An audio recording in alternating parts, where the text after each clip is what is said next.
few days ago, a Russian ship entered one of the ports of the Philippines where the president, Rodrigo Duterte, decided to meet with an admiral and a diplomat, Ambassador Igor Kovev. And this signaled, a huge shift in the foreign policy, the foreign relations of the Philippines itself, who has always been under the thumb of U.S. control. And this is something that has certainly changed under the presidency of Duterte.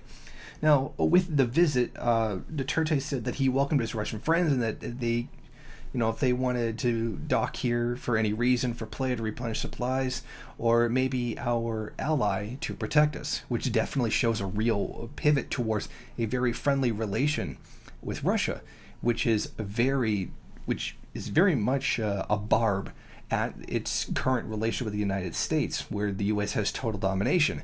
So now you have a U.S. client state openly allowing Russian warships, to dock and frankly do whatever it is they please. And this is this is actually quite a major thing, although a lot of people don't seem to realize it.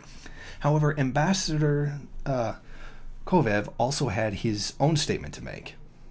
I think it's time to get rid of outdated cliches. It's time to get rid of prejudices. As far as I understand the Philippines, there's an objective need to diversify the range of circle of your foreign partners.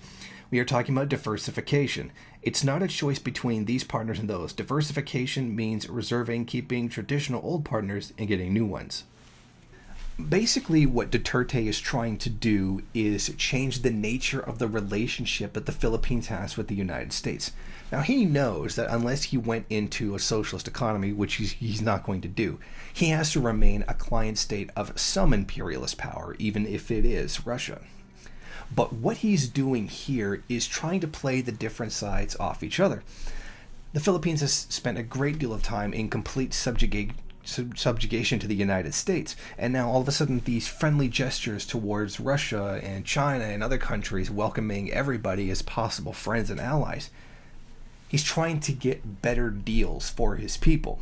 So this can be seen as a kind of positive. This is the national bourgeois carrying out probably more of their own interests, and it probably very much has to do with Duterte himself wanting the Philippines to have a particular position within the world. Obviously, it can't be an imperialist power itself, but he can bargain for a better deal for his own people and a better position within the global order, one that's more profitable. The Philippine economy does better, he looks better. It's a whole kind of cycle of political negotiations and maneuvers with each other.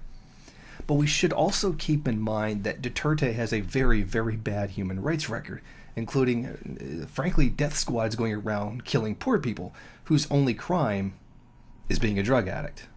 And this is not something that should be tolerated at all. And the fact that he has outright said he's going to suspend democracy, that he'll turn it into a dictatorship if he feels like it, even threatened to throw criminals into Manila Bay and make the sharks fat with their bodies.